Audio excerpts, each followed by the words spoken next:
Welcome to the Jersey Justice Podcast, featuring your hosts, attorneys Gerald Clark and Mark Morris. Brother Frank, thanks for coming on. So we had on Victoria Gamelek some time ago, and she was talking all about Trinity Hall. And I've been feeling a bit guilty. You know, we talked all about the founding of Trinity Hall, and I haven't had anyone on to talk about the founding of Christian Brothers Academy, my own alma mater. So I really appreciate you coming on. When I went to CBA, we started CBA Christian Brothers Academy in Lincroft. We started everything with a prayer. So would you mind leading us in the traditional Lasallian prayer that you start everything with? Sure. So it starts off, let us remember we're in the holy presence of God. And today, let's keep in mind peace, a theme of peace, peace in our country, peace in our world, peace in our families, peace in our communities, and that we may be instruments and agents of peace in our lives and in all that we do. St. John Baptist de La Salle, Pray for us. Live Jesus in our hearts forever. Cool. The Father, the Son, and the Holy Spirit. Amen. All right. Thank you for doing that, Brother Frank. So tell us about, your story, like where you grew up, how you became a Christian brother, what led you into the vocations, and kind of tell us your story about how that all came about. Okay, great. I grew up, my first 2 years were in Red Bank. I'm the second oldest of 5 children. And then we moved to Shrewsbury as the family kept growing.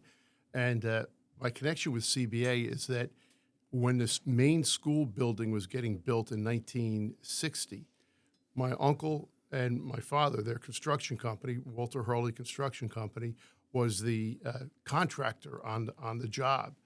So my father became familiar with the brothers and thought it was going to be a great school. And he told my brother and I that's where I really want you to go to high school when you're old enough. So that was 1960, 61. So I was like 4 years old. And I remember going out to the school and when they were building it, and there were still horses on the property originally.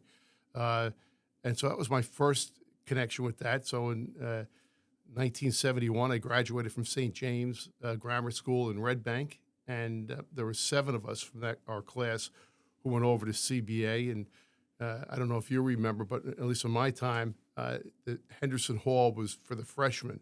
And so that's where you started. And Henderson Hall was the original school building. When the brothers came down there, they didn't build the main building for 2 years. So the first 2 classes that went through there started in Henderson Hall.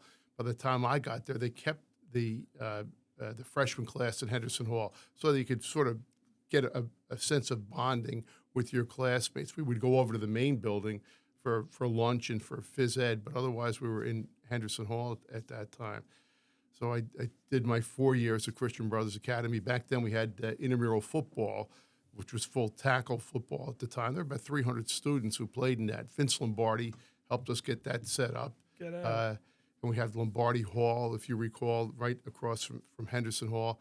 The old football barn where you had 3 divisions. You had the senior division, intermediate division, and the junior division. And 6 teams were in each of the divisions. And then we'd go out every day. There'd be practice. We'd have a game once a week. And you played both ways. We had about 15 guys on a team. But it was great. As you can imagine, just that camaraderie that you'd see each other in class or in the cafeteria. We're going to kick your butts today and everything. And the whole playoff system. Mr. Chesney at the time ran that. Tony Chesney. Tony Chesney, famous teacher and coach at CBA for so many years. And then I ran track for Mr. Heath. I was a hurdler, indoor and outdoor track in the sprint barn. People would say, well, why do you call it the sprint barn? I said, well, in the old days, you ran in there. That's where the 60-yard high hurdles and the 60-yard dash would be, and they had mattresses set up at the end so you wouldn't run into the brick wall. We'd have meets in there, of course, and the round barn as well, the 300-yard round barn. So it was a great time. My 4 years at CBA. Many of my good friends today are the guys that I met for the first time in 1971. And then I went on to college at Stonehill College for a year and then transferred into Notre Dame. I went to Stonehill College because I had only applied to Notre Dame as a senior at CBA. My great-grandfather went to Notre Dame. My grandfather went to Notre Dame. My father went to Notre Dame. My brother was at Notre Dame. Several of my uncles had gone to Notre Dame. So I figured, well, that's where I'm going to go to school, obviously. So I don't know if you guys remember the old Mad magazine with Alfred E. Newman, like, me worry? Like, that's where I'm going to go. So, I was a bright enough person, but I didn't really apply myself that much. And I'll never forget getting my rejection letter from Notre Dame on March 17th of 1975. And there's a group of us from CBA who were going to head down to Fort Lauderdale that afternoon. It was the last day before our Easter break. I remember opening up that letter. I'm saying, gee, it's awful thin. You'd think that they're going to tell you what dorm you're going to live in. And it's basically, thank you so much for your interest in Notre Dame, but we can only accept so many. So they said, go to Stonehill, which is run by the Holy Cross Fathers and Brothers. And if you keep a B average, we'll take you as a sophomore. So that's what I did. I go to the University of Notre Dame, majored in accounting. And I remember graduation day, my father telling me, saying, I just want to let you know that when I called Notre Dame your senior year at CBA and asked about your situation, they said, Mr. Byrne, we'll take Frank in, but we don't think he's going to learn his lesson. Make him earn it. And I said to him, Dad, that was the best thing you ever did, because I would have continued to be on Easy Street and never taken it seriously. But that was the wake-up call. And I would say this, I've been teaching 46 years. I said to the students, that was the punch on my nose, the wake-up call I so desperately needed at 18 years old. I said, because I got put on the right track real quick. The rejection letter was. Yeah, the rejection letter. Did the letter say, but you can do a year at Stonehill? No. Or did you have to hey, what is that? You had to lobby for it? No, I didn't want to go to school after I got the rejection letter. Yeah. I told my father I just worked for his construction company. Yeah. Because I would work for the construction company during the summertime. So they did a lot of the schools in the area, Ocean Township High School, Neptune High School. They did Forked River Nuclear Power Plant, Jersey Shore Hospital, a lot of construction. Yeah. And my last couple of years during the summer, I would drive the trucks to the different job sites. And so I said I was going to be a Teamster. My father said, no, that wasn't going to happen. He said, you have to go to college. Yeah. But I'll never forget meeting in the office with this guy. I remember his name, Francis Dillon, up at Stonehill. So I go up there for the interview because it's March. No one's accepting kids at this point in time. Yeah. But we called up there. So Mr. Dillon has myself and my two parents there, and he asked my parents to leave the room, and he's looking through my portfolio there, and he says, you know what, Frank? And again, I was a smart kid. I just was a lazy kid. Yeah. All right? And he goes, looking at this, you're pretty lazy, aren't you? And I said to myself, I can't believe this guy just called me lazy. I only met him 3 minutes ago. Yeah. But again, it was that punch on the nose I so desperately needed. I said, you're right, Mr. Dillon, I am. And he goes, of course. That's why you're sitting in my office and not at Notre Dame. He said, so you know what you got to do? Just get it done. And I didn't need any further words than that. Right. But I remember at graduation from Notre Dame, my father saying, we could have put you there, but we sort of both agreed, the Notre Dame admissions office and my parents, that it's not going to work if he does that. And I'm grateful for that. So your parents were complicit in the rejection letter, you're saying? Well, not fixing the rejection. Yeah, not fixing it, not overriding it. Yeah. Got it.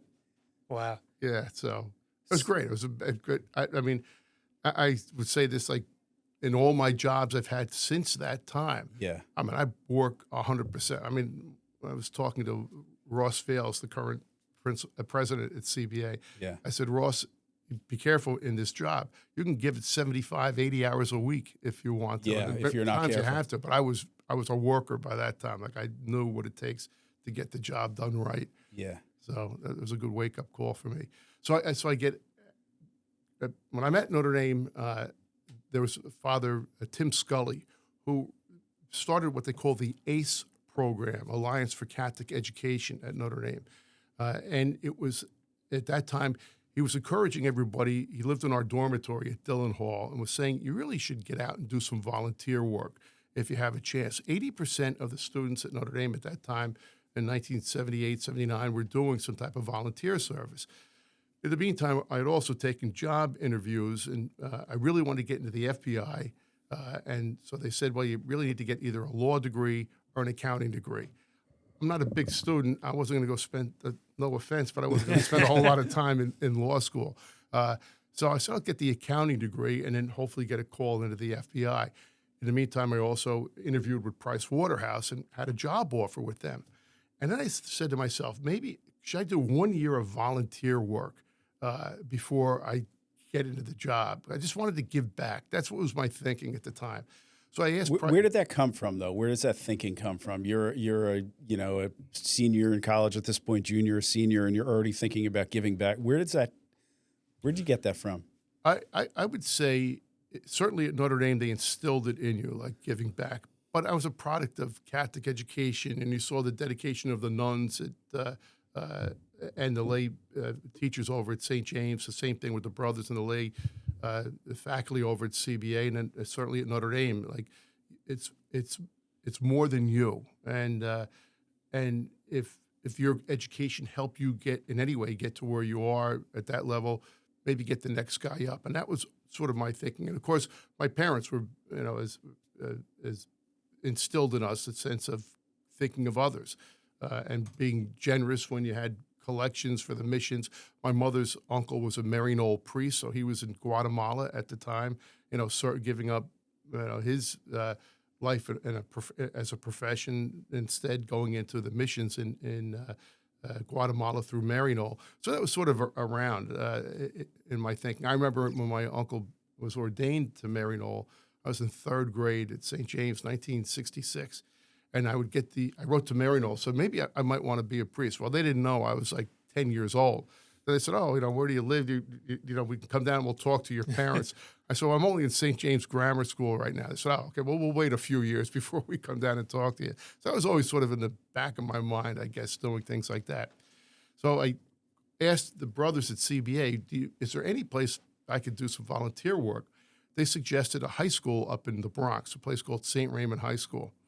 So I said, all right, let me go take a look. And it was Easter break that I went up there. And I met with Brother Andrew O'Gara, who was been 12 years as the principal of St. Raymond's up in the Bronx. So I pull into St. Raymond's. St. Raymond's is an old Con Ed warehouse where they used to store their transformers in a section called the Parkchester section, the southeast part of the Bronx. And I get there, and there's big steel doors and grated windows, and I'm saying, I don't think this is really what I want. Plus, I'm not a teacher. I'm an accounting major, I walk into the school, and it's obvious to me, like, okay, this is really not, let's call Price Waterhouse back. Did you grow up kind of like upper middle class or whatever, well-to-do, if your dad had a successful construction company? We were middle class, for sure. We all had jobs and, worked. And, But there weren't bars on the windows and steel doors in your in the houses in your community, so it was different to go to the Bronx and see this. For sure. Yeah. There's no doubt about it. And, So I get in there, and Brother Andrew takes me around. He goes, let's take a look around. And I look out of place there. I'm there with my, khaki pants, a topsiders tie, and I think a plaid jacket or something like that. Alligator shirt, maybe. Yeah. Who's this guy? The kids were like, who's this guy? Is this guy going to be a teacher here? I'm saying to myself, no, please, no. So anyway, Brother Andrew sits me down. He goes, well, you went to CBA. Who do you have for math? I said, Brother Christian Jones, Brother John Bass. I said, okay, well, you can teach math here. And he goes, you went to Notre Dame, so you can teach religion. And I told him I'd run track for Mr. Heath at CBA. He goes, you can be our track coach too. So we'll give you the job. I said, well, brother, I don't know. I'm thinking maybe I got to rethink this. He goes, what are you talking about? I said, I don't know if I could fit in here. He goes, you'll be fine. Yeah, I'll be your protector when you come here. So I come up a week before school begins in August.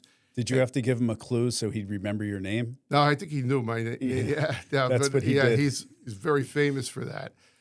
For what? Tell that's Brother Andrew. Brother Andrew he was would, a principal when I was. He at CBA. would know everybody's name, and I'll tell you. Later on, when I myself became principal at St. Raymond's years later, and Brother Andrew would always come up for reunions. He would know everybody's names, kids he had not seen in 25 years. Yeah. Wow. So when at CBA, his goal was to know everybody's name, and he might have to ask for a clue to help him remember. Do you remember what your clue was? No, But I used to get called down to the principal's office a lot, so I was one of the names. So he knew you were right away. Yeah, but I remember my first day when I went to CBA as a freshman, and we're walking in there, through the parking lot, kind of through the corridor past the old gym, and all the brothers are lined up, and it's a completely new experience for me. And it's an uncomfortable thing, and what's this going to be all about? And I remember getting it was a nice comfort level that Brother Andrew came up to me and asked me my name and knew my name, and that was kind of a cool thing, Yeah. So I grew up the youngest of 13 kids, so it was kind of like I didn't get too much attention necessarily. So it was nice. It was nice that he would do that. Well, it's interesting with the priest who started the Brothers' Order back in 1680, St. John Baptist de La Salle. Mm-hmm.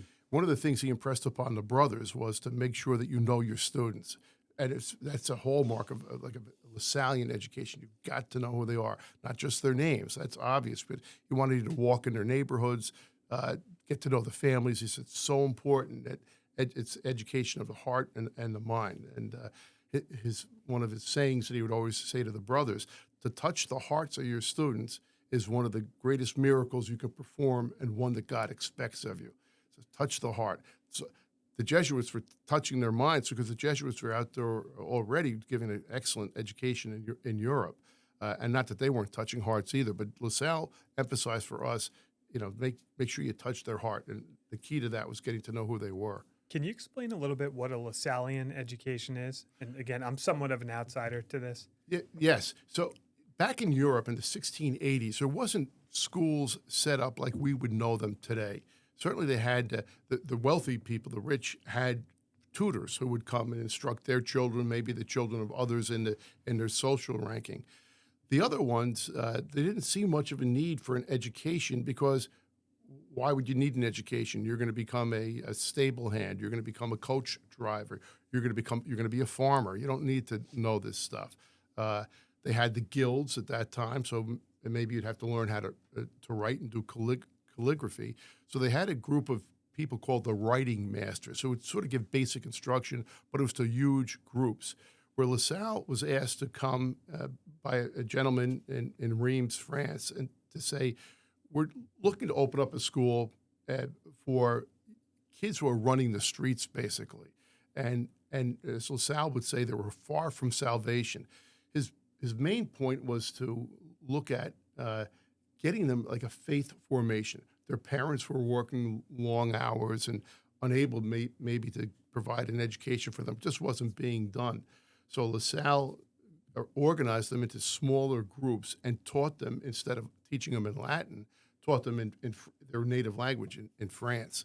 So it was important for him that it was student-centered, it was practical, like get them an education that they will be able to get a job with at some point in time, or a profession from.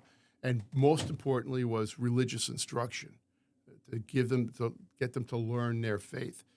And he would have these, what we called the writings that he put out for the brothers during times of retreat. At the end of a school year, everybody, let's get together, let's reflect on the year that just passed. How did we do? Not just in the school, but in our own lives as religious educators, so to speak. And he wanted to make sure that we were bringing these, he said many times, think of yourselves as guardian angels, that God has sent you to these kids to help them get to him in heaven. And that's your job. And it wasn't just reading, writing, and arithmetic. It was also religious instruction and behavior. Like, here's the way you need to behave, and here's the way you need to treat other people. Here's what you need to think about your faith and doing what is the right thing as opposed to what might not be the right thing. Again, they were street kids for the most part. And CBA, so CBA is modeled around a LaSallian education? Yes. Well, all of our schools, we have 55, the Brothers of the Christian Schools are in 80 different countries throughout the world, headquartered in Rome, where our main house is, and we're in 80 different countries around the world.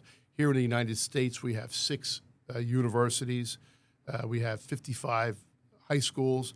We have several social service agencies, for example, court-referred kids who get in trouble with the law maybe, and they have to be, they're not sent to a prison at all, but they need to be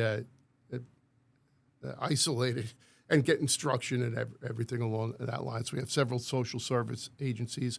We just opened up a school in Homestead, Florida, at a migrant compound outside of Miami.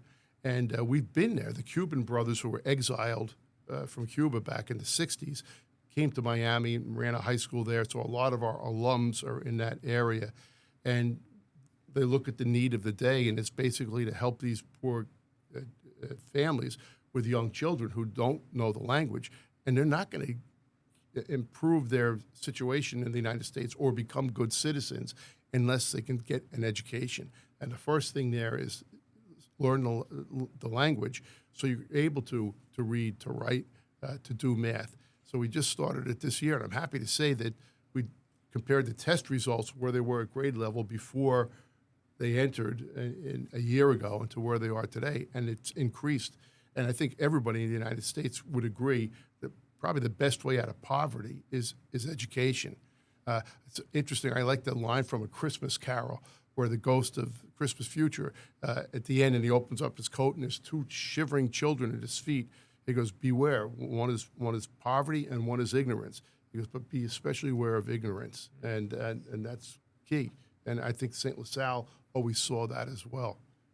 To talk a little bit about, if you can, the importance of education in, making a modern society. Like, why does everyone, why is education a good thing? I mean, shouldn't it just be the people that are going to be engineers or mathematicians or doctors or lawyers? Shouldn't they just be the ones that get educated? Why does a carpenter or an electrician or someone that's going to be in the trades, why do they need an education beyond, say, 8th grade? Why not just go right in? And how does that factor into larger society and how the masses view things and how the masses can be kind of influenced and skewed by what leaders with good intentions or bad intentions, being swayed by those kind of things? How does education factor into all that? If you could kind of talk about that a little bit. Yeah, that's a great question.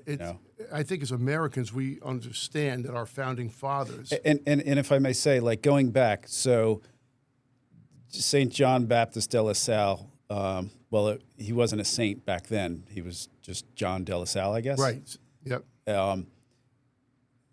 Was there any, when you had way more oppressive societies and way more stratified societies where there was even more of a gap between rich and poor and a lot of oppression of the lower classes, did anyone like him ever experience oppression, or were the people in charge against what he was doing because they wanted to keep the masses ignorant? And how does all that relate? You understand where I'm going with that? Exactly. So... Like, did the kings and the people in charge, were they like, wait, we got to keep these people ignorant because that's going to keep them down, or that's how we're going to be able to keep fooling them to follow what we want and to stay where they are so we can keep with all our gluttony and everything? And the reality was yes to some of those questions. I mentioned before the writing masters who would run these for the poor children, teaching them basics, or basically writing in particular. Well, they burned St. John Baptist de La Salle. They burned La Salle schools down because they saw it as competition. Like, what are you teaching these kids for? That's what we're doing. All right, well, you're teaching them how to write. I'm teaching them also the moral side and the religious side. But it was almost like the competition was already starting to outpace what you saw, all right? So on the lower end, with the street urchin kids, the competition from those writing masters went to the point where they would break into the schools, take out the furniture, and set a bonfire at nighttime. That happened several times back in the 1680s. The bishops at the same time. Now, again, LaSalle was a priest himself. He was what they called a canon of the Cathedral of Reims. He was in charge of running the church, making sure that the mass schedule was set up, that the choir was ready to go, that evening and morning prayers took place. That's what he did. He was from a wealthy family. His mom was from the Moet family, for the Moet Champagne. That's his family. He gave all that away. He brings this group of teachers together. They weren't a religious group. They were just teachers. There were like 5 or 6 of them. And they were ruffians themselves, so to speak. And he says, I got to do a better job of forming you guys. So not only that you can teach, but you present yourselves well, and you're a good role model for the students in front of you. He moves them into his house, into his mansion. His parents died. St. LaSalle's parents died relatively young. He was in his 20s, and he was in charge of his 5 or 6 other siblings. And so when he brought these schoolmasters into his house, they're like, you got to be crazy. That's how he begins this order.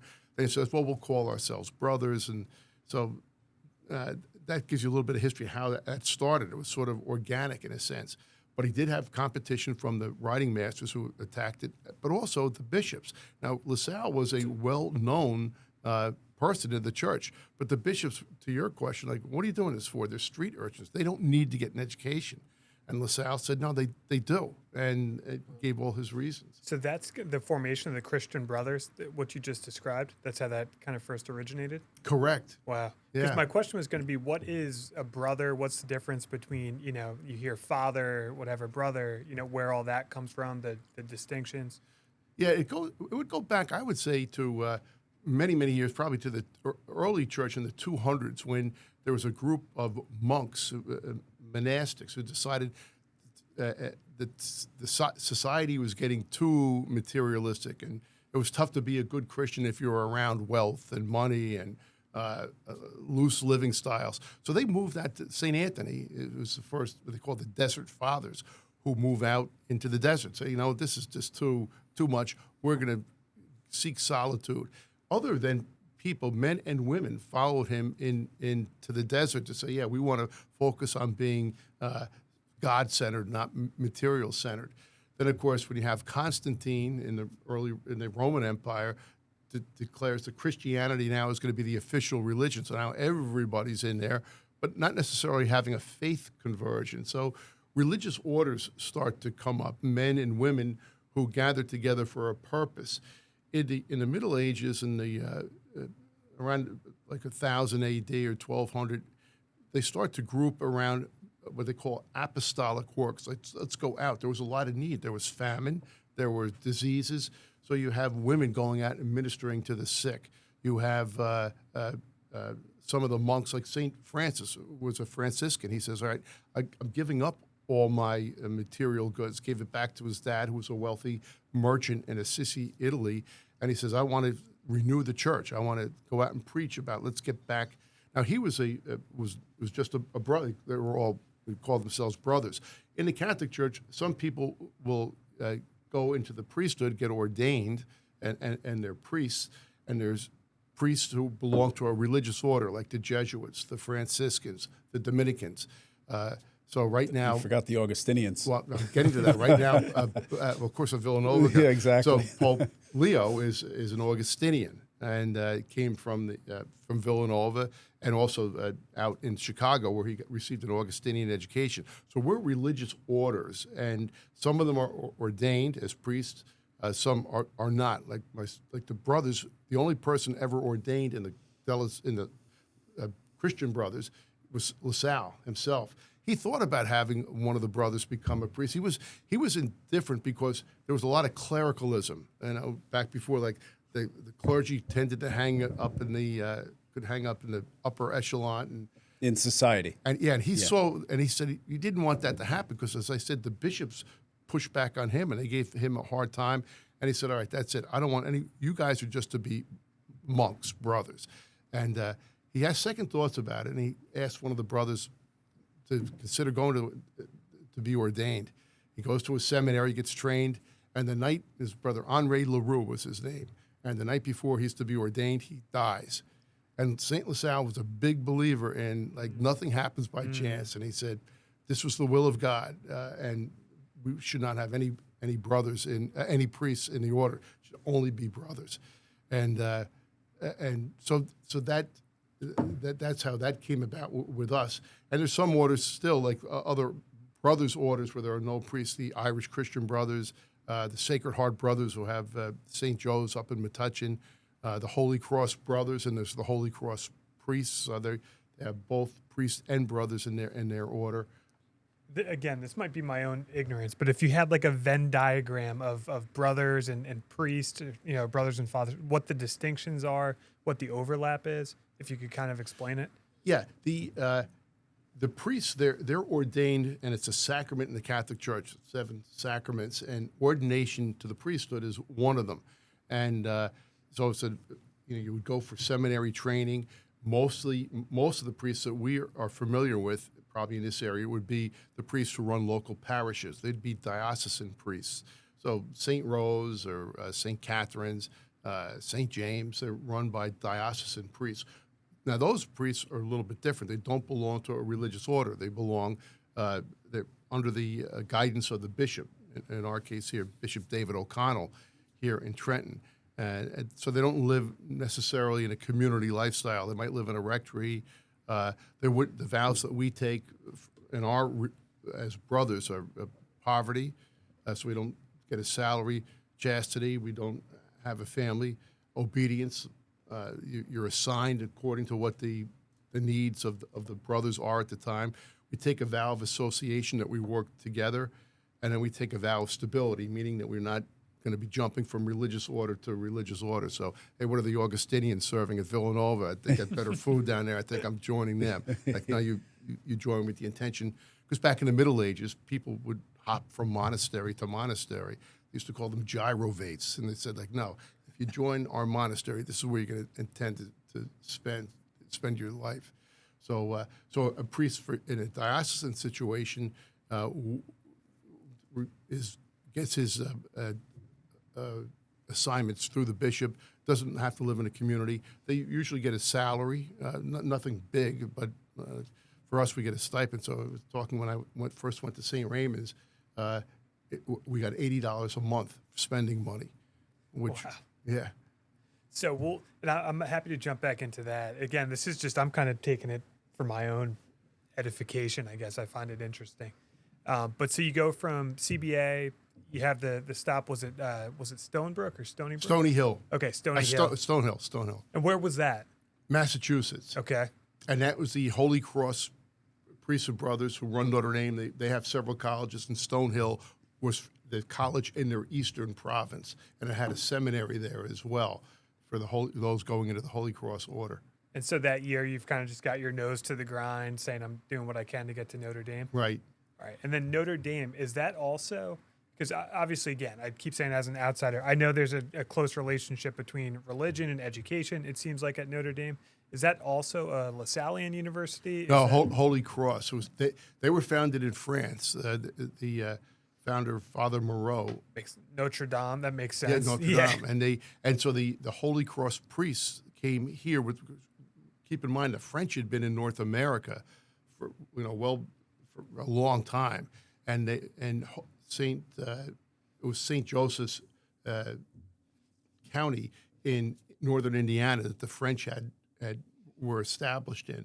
So they asked for, hey, could you send priests and brothers and sisters out here to help educate, at that time, mostly Indians who were and Native Americans who were in the area at that time. Oh, wow. Yeah. So a big fur trapping area, I guess. Yeah. Out there Sure. too? Notre Dame is just south of Lake Michigan.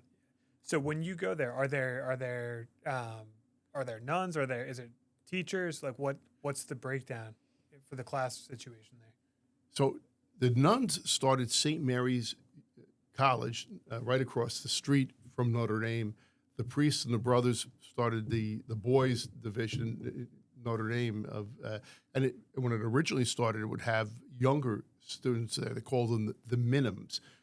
Kids, again, it's a prairie area. So if you wanted your son or daughters educated, and send them to us. And again, not just practical education, but also religious education. That was key. That was the big thing of all these mission schools that went out there. And as the United States expands to the West, that's what the people tended to bring, whether it was Catholic or Protestant or Jewish or stay Muslim families.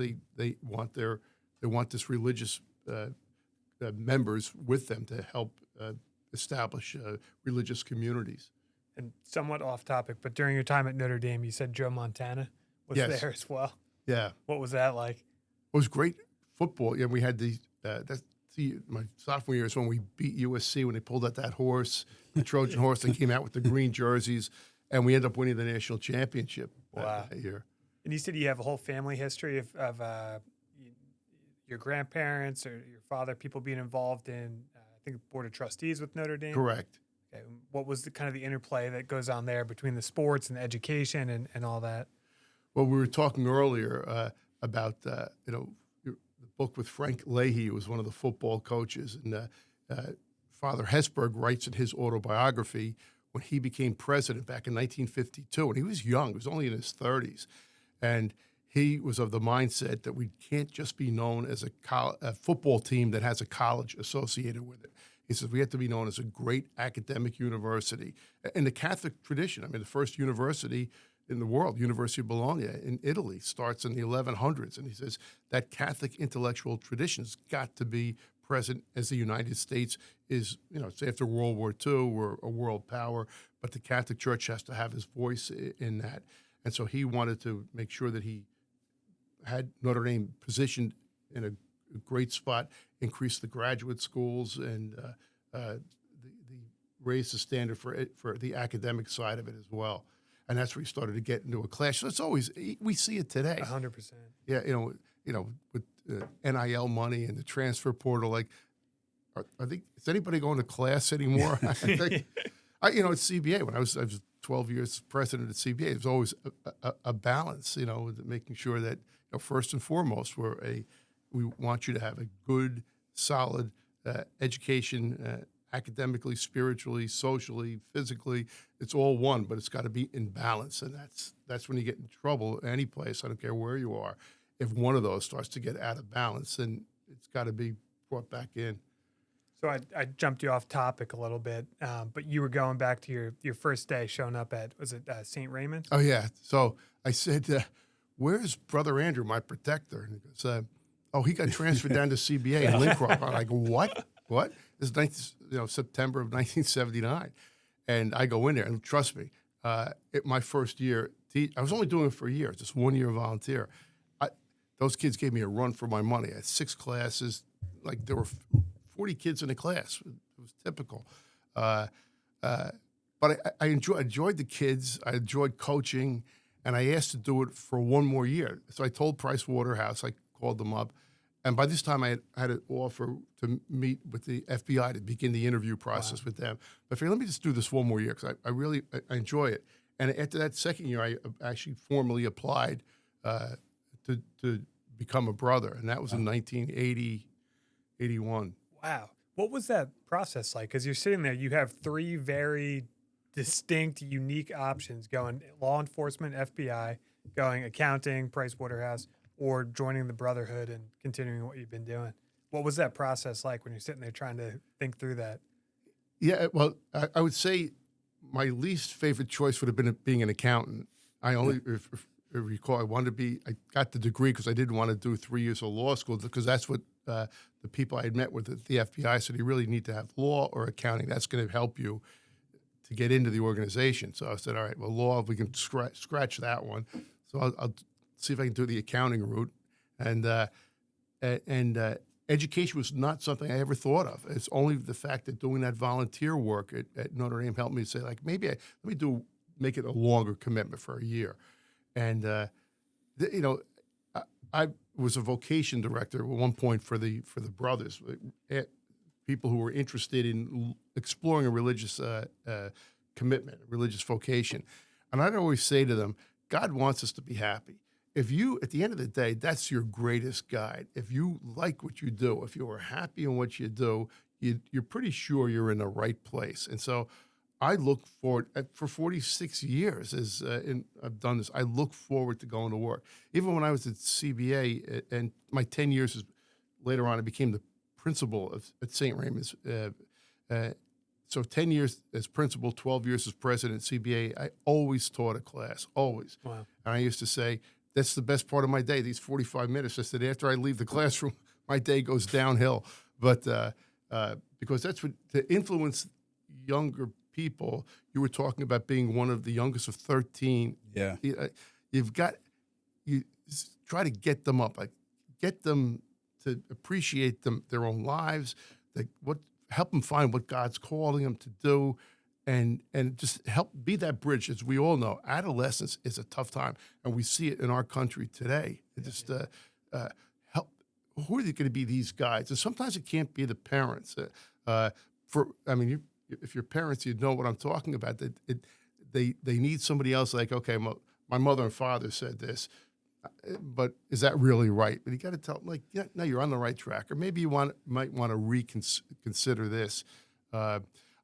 I did a retreat for the CBA Mothers Club last year at San Alfonso Retreat House, and there's probably about 70 mothers there. So, and I said, after being 40-some years with adolescents, I said, I'm going to tell you two things. Like, because you always ask, was my son, is this abnormal? I said, I got two things. Number one, your son is normal. Number two, you've got 5 more years to put up with it. I said, it's not going to, they'll come out, for the most part, fine. I said, when a mother comes to me, I said, I'm not worried about your son. Your son's like the cat. Just drop it out the second floor window. He's going to land on all 4. I'm more concerned about you, the mother.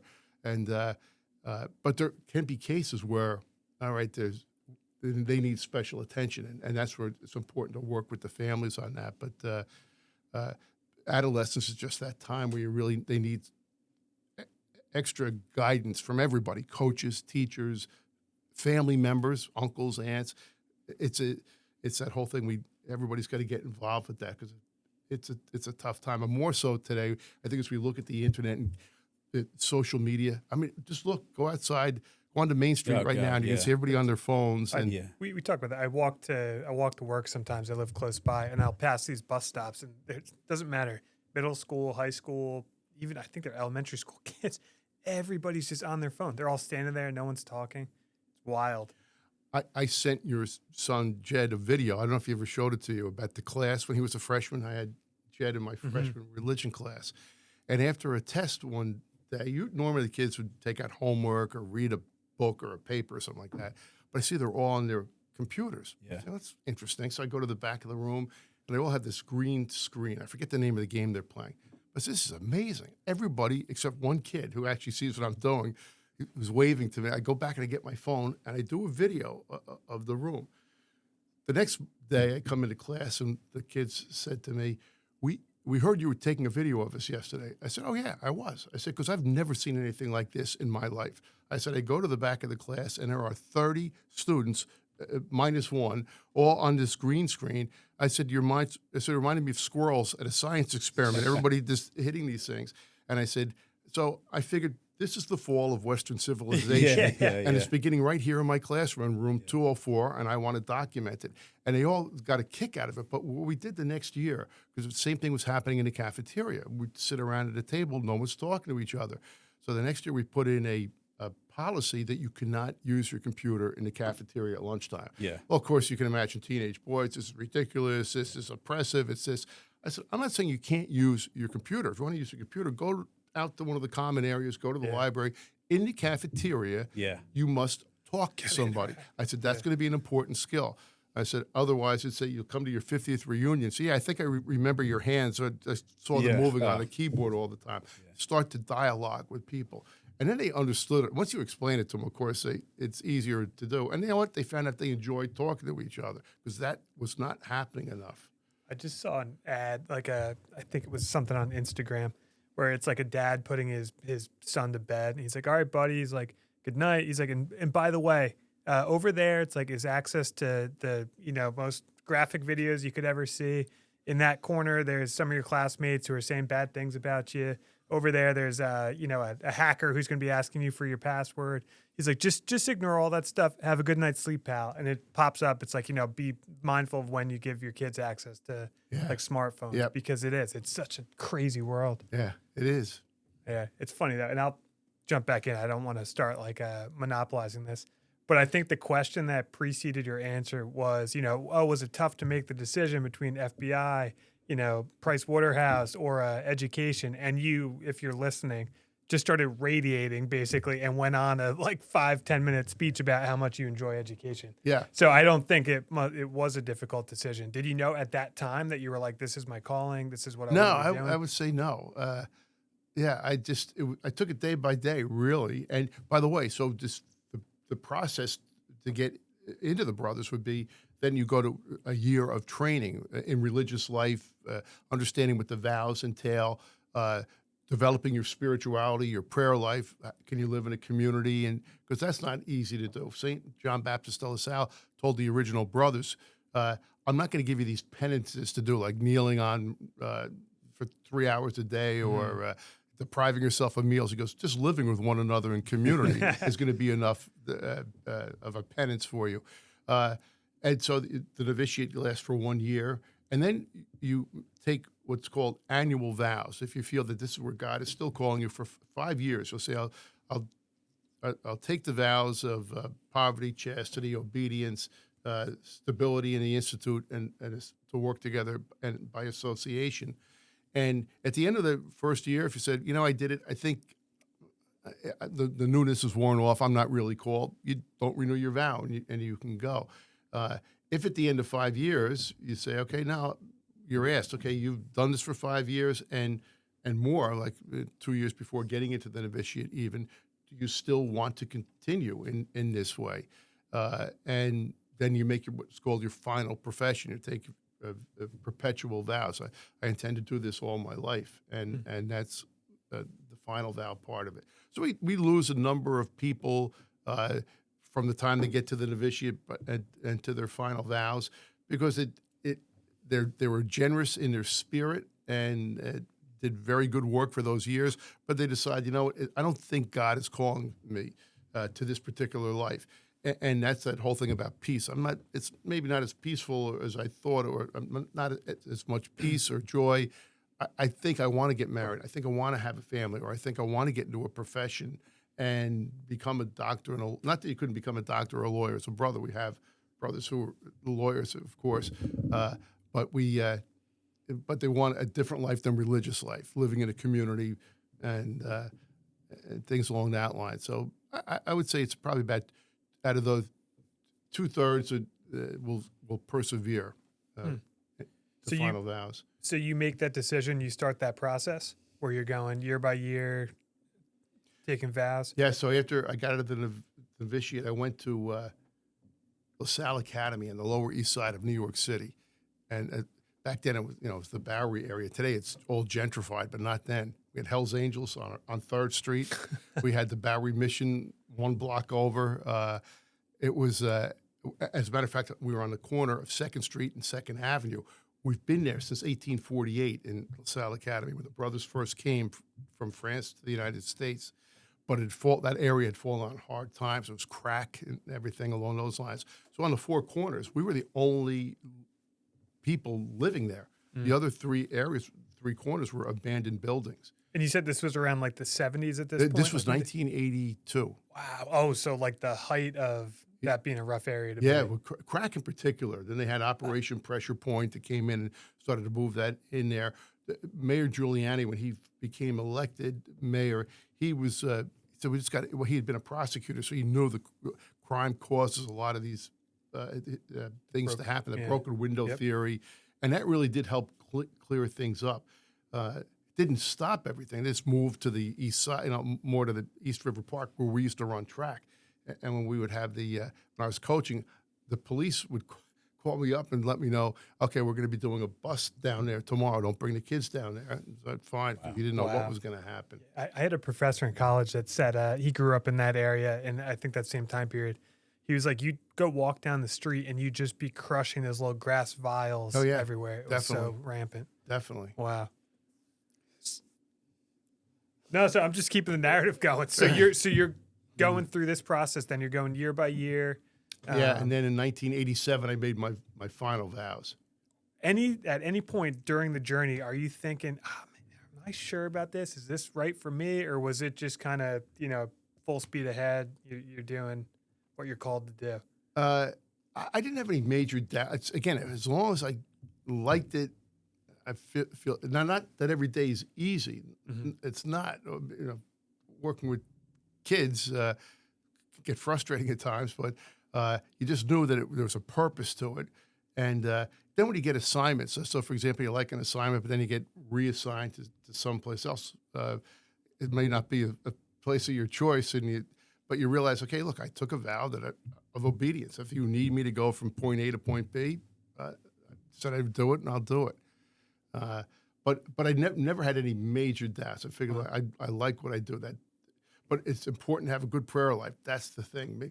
To keep connected, and that's one of the important things they told us in the novitiate. You make sure that your prayer life has got to be deep. It's got to be real, and it's got to bring to God the good, the bad, and the ugly, and that helps you keep focused. Because I think when that spiritual life dries up, it just becomes a job, and you don't want it to have being a job. It's a vocation. It's what you do that gives meaning to your life and hopefully the lives of other people. Can you talk about the prayer life that you're talking about, that balance and what that looks like for you? Sure. In the Brothers, we have what they call a rule, a guidebook, so to speak, but it goes back to the time of LaSalle. Of course, it's been modified over 300 and some years, but the Brothers, like any religious order, would get together for morning prayer in the morning, Mass, go about your work, the apostolic part of what you do, and then from there you'd have evening prayer. And then as brothers, we're asked to put in 2 hours of prayer every day. Wow. And that could be, you got a busy schedule. And like last night, I was at CBA for the Fathers Club golf committee meeting. Like, you don't get back from that till 8 o'clock, but you got to, put in the time. And so get up early in the morning and put in your own, besides the community prayer life, but your own personal prayer life too. Go on a retreat at the end of the month. This month, I'll be up at Mount Savior Monastery up in outside of Elmira, New York. It's a group of Benedictine monks who really live the rule that St. Benedict put in, how many years ago? 1,600 years ago. And I've been going there for like 33 years. And so I know the monks up there pretty well. And but it's just like a week of just tuning in. So you said is it 2 hours a day of A prayer? day. Yeah. And that's, so even to this day, you do 2 hours a day of prayer? Yeah. Wow. Is that like a meditative thing in a way where It can be like the prayers that the religious orders would use, the sisters, brothers, priests, is called the Book of Christian Prayer. It's a common prayer that the whole church uses. Even some of the parishes use it. But it has its roots in the Judeo tradition of reading the Psalms, and that's what the Book of Christian Prayer is. So we use that in the morning prayer and evening prayer, and the goal is every 4 weeks you'll have read all 150 Psalms. So that's very much in the Jewish roots of the Christian faith. And then your own personal prayer. Besides that, you would stop in the chapel or wherever you'd like to pray and do your own. For me, it's more meditative prayer, reflective, just quiet down. So the 2 hours can be, it's not as if you just sit there and your eyes are closed. Yeah, it's done at one time, correct. Okay. And it can be reading the scripture as well. That can be part of it? Sure. Okay. Yes. Understood. And that's one of the things they do in the novitiate. They train you, like, here's what you need to do, because that is going to sustain you. And I'll never forget when I came out of the novitiate at LaSalle Academy, one of the brothers in the community was my freshman homeroom teacher, Brother Ed Martin from CBA. And he said to me, he goes, Frank, all this the newness of coaching track and teaching and everything, that's going to wear off at some point in time. What's going to sustain you? And he says, if you don't have a spiritual life that's rooted in a relationship with God, it'll just become a job, and you'll dry up and look for something else. So that always stood out in my mind, and I live by that today. So I don't know if I've ever mentioned this, but so I'm Methodist. I was raised Methodist. My great uncle was actually I think he was a reverend. He was a pastor, but he went through seminary at Temple. Things, and I really wish, now that I'm sitting here, I'm like, I wish I had asked him more about what that process was and things. And in the Protestant church, I guess there's not some of the same requirements. Like he had a wife, he had a family and things. But I'm just so curious. Like he lived basically upstairs at my grandparents, and I'm like, what was your day to day like? Because I know he was obviously extremely spiritual, spent a lot of time in prayer and things. And it was a big part of my life, my childhood. But I now wonder, and I don't know if the Catholic Church has the same issue. It's what the next generation, even my generation, I'm in my mid-30s, what religion looks like for them, if it's got the same kind of structure that it's had for past generations, and if there's an issue with, I don't know, say turnout at church and any loss of faith that you've seen over the years. It's interesting. I think if you look at the history, let's say, of Christianity, it sort of ebbs and flows. Yeah. There was an interesting article in the Wall Street Journal about, it was at the beginning of September, and I cut it out and put it on the refrigerator at the brothers' houses. It was about, has England come to the end of secularization because more people are looking for meaning in their lives? And I realized that they're finally getting off the internet or their phones and saying, I just don't feel fulfilled. And they're starting to turn, like, to look where. Is it religion? Is it in something else? Is it in volunteering? Yeah. So I'm a person who believes good things will happen. I just think we're all born as Christians and Jews and the Muslims. We all believe we're made in the image and likeness of God. It tells us that in Genesis. So God's within us. We're made in His image and likeness. We just got to keep, like the little coal in a fire. Just keep. Yeah. If you're not fanning it, it's not gonna. That ember's not turning into a flame. And I think that's what people look for. Sometimes they look in the wrong spots, unfortunately, and their lives don't turn out as well. But I think there's a return to to looking for a deeper meaning. Viktor Frankl's book years and years ago, Man's Search for Meaning. What is it? And that's the quest that we're all on, and we just got to keep pursuing it, sincerely pursuing it. Because I see that with my generation. Like I'll go to church from time to time, not as much as I should, but I go in there and it's, I don't know what it looks like for you, but I go in, it's a lot of people in their 60s, 70s, 80s. I look around, I don't see many people who are in their 30s that are in there. I don't know if the Catholic Church is having a different experience with that, but that's at least been my experience. No, they definitely are getting older, for sure. And with the Catholic Church and with the immigrant population coming, many of them are Catholic by tradition, and so that's helped in the church as well. But it's I remember as you're talking about it, we're the younger people, and I remember when I was at St. Raymond's, there was a kid, a really bright kid, who lived in the Bronx, and he told me he was an atheist. As a matter of fact, he was like the number one ranked kid. He was a junior at the time. And I said to him, and his dad was a professor at Fordham University. I said, I don't believe you're an atheist, not at all. I said, I believe that you think you're an atheist. I said, but here's what I want you to do. I said, I want you to spend 2 weeks, for 10 minutes praying in your room, in a church, wherever you're outside, but you got to spend 10 minutes a day for the next 2 weeks. Don't miss a day. And then come back to my office and we'll talk if you're still an atheist. And so he came back, and after 2 weeks, he says, well, I'm not saying I'm not an atheist, but I need to give it more time. Unfortunately, that summer, he was killed. He was knifed to death in the Bronx. And I remember going to his wake and kneeling at the coffin there. And I'm saying, his first name was Jim. I said, Jim, I hope, I know there's no doubt in my mind you're in heaven, but I hope you develop that relationship, because I didn't really get a chance to see him over the summertime, but I just like the way he okay, maybe I'm not an atheist, but I can't say I'm working on it. But my thing was like, you and God spend time. It's like listen to that little voice. It's there. Wow. Oh my gosh. All right, so you're there. You're in the Bronx. At some point, you make your way down to CBA. What's that kind of journey? How do you end up there? I was elected what they call the provincial, the head brother for the New York province in 2002. So I'd been at St. Raymond's for 10 years as the principal.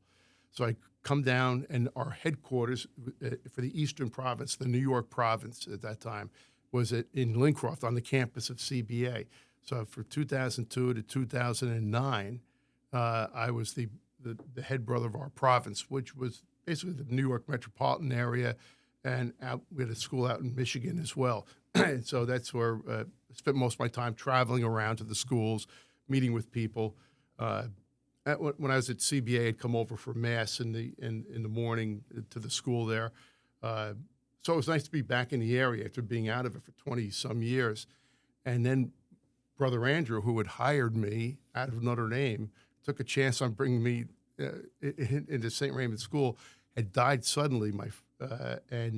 He keeps missing you. Yeah, and so the Board of Trustees, my time was up as provincial.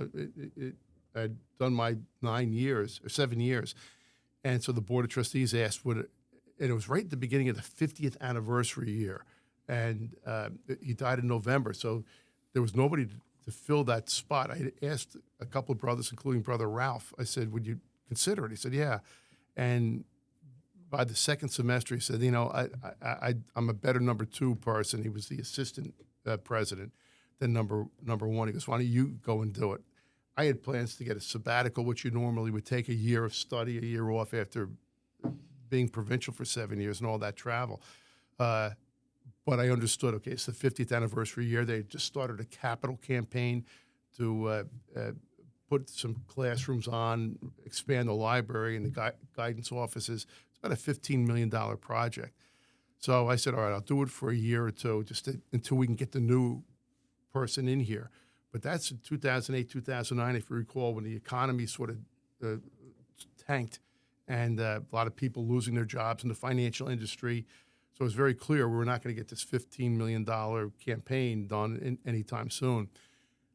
So I ended up being there for 12 years, and it was great. I really enjoyed my time. I didn't want to leave. And I got a call from Rome and said, but by that time we had merged our 3 East Coast provinces, the New England province, the New York province, and the Baltimore province. We became one. Because of the smaller number of brothers and the aging number of brothers, it was just easier to do. So the brother who had just been elected as the new provincial, the new head brother for the East Coast province, sent me an email. He's been living in Rome for 6 years, helping out around the world. Again, we're in 80 different countries. He's about 10 years younger than I am, Brother Robert Schaefer, great guy. And he says, Frank, I'd like to give you a call, pick your brain. I'm coming back to the province. I've been out of it for 6 years. I want to pick your brains on some things going on there. I said, sure. So he calls me on a Saturday morning, and we're talking. And about halfway through the conversation, he says to me, I hate to ask you this, but would you come back into the office and be my assistant provincial, the number 2 guy? I said, yeah, I'll do that. And he goes, I can't believe you said yes so quickly. I said, Bob, you have no clue what you're getting into. I said, in good conscience, I can't say no. I could think of 1,000,001 excuses. We were still finishing up the other campaign at CBA, the Forever CBA, Securing the Mission. But I couldn't use that. I knew we'd already hit our mark. And in my thing was, I said, all right, I'll do it for 4 years. I'll help you out with that. So that's what I was doing.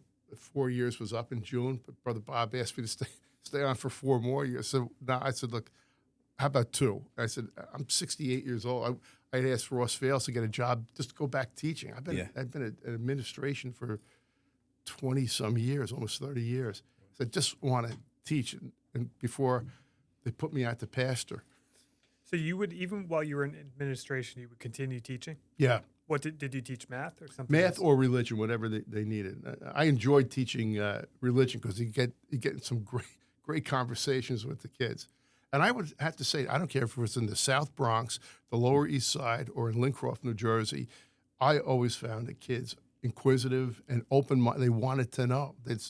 They want to know, like, what about this, what about that? They'd love to challenge you, like I'm an atheist. Like, oh, that's nice. Let's go talk about that. What a great age to be discussing religion, because you are going to get that. You're going to get a wide group of kids that some are saying, well, what about this? Like, how do you reconcile this with that? And sure, probably even for you, man, I assume such strong faith, it still makes you kind of have to think through it and respond to it. And and you do. And one of the things I did in every class in every school towards the end of the year, so they knew me enough to knew how I operated. We would do a week on prayer. And one of the things was, because of all the noise in a kid's life, and our own lives, not just the kids, we would do 2-3 days on meditative prayer. Just go into the chapel. I said, I played like a relaxing song, like Paco Bell's Canon. And I said, okay, today, I want you just to relax and just, relax your arms, get rid of your thoughts. Then the next day, and then half of them would fall asleep. And they'd say, well, he was falling asleep. So that's fine. That's the purpose of today's lesson, was relaxing. Tomorrow, you're going to be asked to do something. And we'd read like Psalm 139, Lord, you know me and you love me. And so I said, now I want you to listen as I read this, and just reflect on what's being said in the Psalm. And then the third day we would be in there. I'd read him from Mark's Gospel with blind Bartimaeus about the man who comes up to Jesus, and Jesus says, what do you want me to do for you? I said, put yourself in that scene. And Jesus looks you in the eyes and says, what do you want me to do? Answer that. What do you want Jesus to do for you today? And then reflect on that for 10 minutes. I'd probably say, I don't know. What do you want me to do for you? I'm good. So, whatever. And I said, my thing with these guys was like, okay, now you know how to tune everything out and get this conversation going with God. And do that for the rest of your life. I said, 5 minutes a day, 3 minutes, I don't care what it is. But don't let a day go by without you connecting with God. And it didn't have to be a believer at all. It's this openness to something greater than ourselves. Well, they're doing something right there. I mean, Jerry, you went through CBA. Yeah. You wanted Brother Frank to come on here. I think both of your boys went through CBA. Mm-hmm. You seem to have a strong connection to it and things. So let's talk about. Let's get back to some of this more big picture stuff. So, how come in the United States we have these Catholic universities that are so large, so successful, so hard to get into? Like, you got your Notre Dame, Villanova, Boston College. Where did that all come from? Is that all originates from what you were talking about? Yeah, I mean, the Catholic intellectual tradition goes back, to 1100s. And think about the Dark Ages in Europe, and the monks were the ones really who kept learning going. And there's a great book by Thomas Cahill, who's a professor up at Fordham University, called How the Irish Saved Civilization. And he's a historian, and he basically talks about as the Vandals, the Goths, and the Visigoths, everybody invades Europe. They don't quite make it out to Ireland. And, that's right. And the flame of learning goes out. I mean, look at Greece and Athens and Rome and Alexandria in Egypt. How they all went out. It was just that we lost our knowledge, so to speak, during the Dark Ages. Yeah, and certainly in the Eastern Mediterranean area and a lot of in the Muslim countries, the Arabic countries, they were able to maintain a good portion of that. But in the Western civilization, it sort of lost that.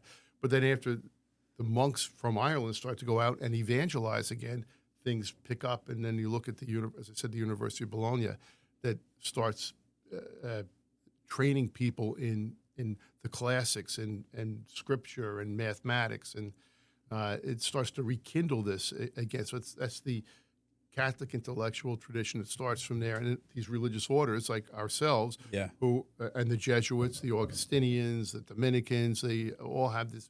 Most of them had a bent towards to education, and of course the sisters, the nuns' orders as well, because back in the Middle Ages they weren't out teaching. They themselves might not have had a formal education, but in the seminaries they had that, and that's why. Where it starts. So then as you bring it to America, you got your 1700s, 1800s, 1900s, and then we have all these Catholic schools in terms of grammar schools and high schools. How did that kind of trickle into that? Well, and it seems years ago the Catholic schools were more prevalent. So how did that all form in the United States? The biggest way it forms is basically because of so many immigrants coming into the country and the anti-Catholic feelings. And look, we see it in our country today, like anti-immigrant and anything that could threaten the status quo. And the immigrants who were coming over back then were basically coming from Italy, Ireland, Germany. You'd have the sciences like Irish need not apply, exactly. that kind of thing. And so it was like parochialism. Like we have to educate ourselves. And so that's why we came over here. And the know-nothings in New York City were, and same thing in Philadelphia, were burning down churches and convents and rectories. And Archbishop John Hughes in New York at the old St. Patrick's Cathedral, which is still there today in the lower Manhattan, with the brick walls around it, and put all these Irish immigrants in there and told the mayor of New York, if one brick is touched tonight, because they got word that the Know Nothings were coming. He said, "I'm going to unleash these guys. There's going to be blood in your streets." So what was that? The Know Nothings, and when was that? Oh, that's in the 1800s. Okay. And who were the Know Nothings? It was you ever see the Gangs of New York? That's exactly what I've been thinking of the whole time we're sitting here. Have you seen the movie? No. Oh my gosh, go tonight. Go watch Gangs of New York. Yeah, It's an amazing movie. But it was anti-immigrant. It was basically the Protestant group that controlled so much of the founding of the United States, and immigrants were a threat. Like, who's this new group? You see immigration quotas coming in the 1920s. Well, why was that? Well, it's really basically to stem the tide of immigrants. There's a great history repeats itself. Well, take a look at that. It's almost refreshing to hear too. Yeah. All right, didn't like this group, so we were burning their buildings down and stuff. It's like, I'm all sure right, the Methodists probably weren't doing no, that. no, that was the Lutherans, the Baptists. But that's what it was. Well, the Ku Klux Klan. I mean, we all know them. Yeah. They're anti-black, but very anti-Jewish, anti-Catholic at Notre Dame. There's a book on the students fighting with the Klan in South Bend. Indiana was a huge Klan. Really? Yeah. Wow. Oh, yeah. That's why my great-grandfather, when he came in from Ireland, he went out to Indiana. That's where he could get an education. Notre Dame would advertise in these immigrant cities, come on out. And you had these huge numbers of Irish immigrants who came out there.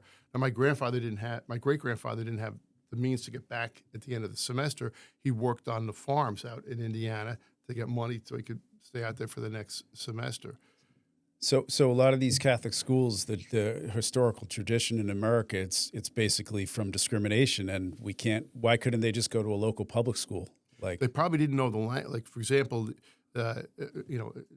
Germans, the Italians, Slovaks, they didn't speak the language. Yeah. It's interesting. I mentioned that we just started that school down in Homestead outside of Miami. Yeah. And now the young kids there were getting an education in some of the schools, but they don't know the language. We ran the after-school program, and it was very clear to us when they would come back to the compound. Right. There's about 300 housing. There's 3 compounds in Homestead, each with about 300 housing units. So we ran like homework help, and after an hour of homework help, and now you can go out and play soccer or basketball or jump rope, whatever you're going to do. But it was obvious to the brothers that they can't do the homework because they don't know English that well. But yet they're getting passed on.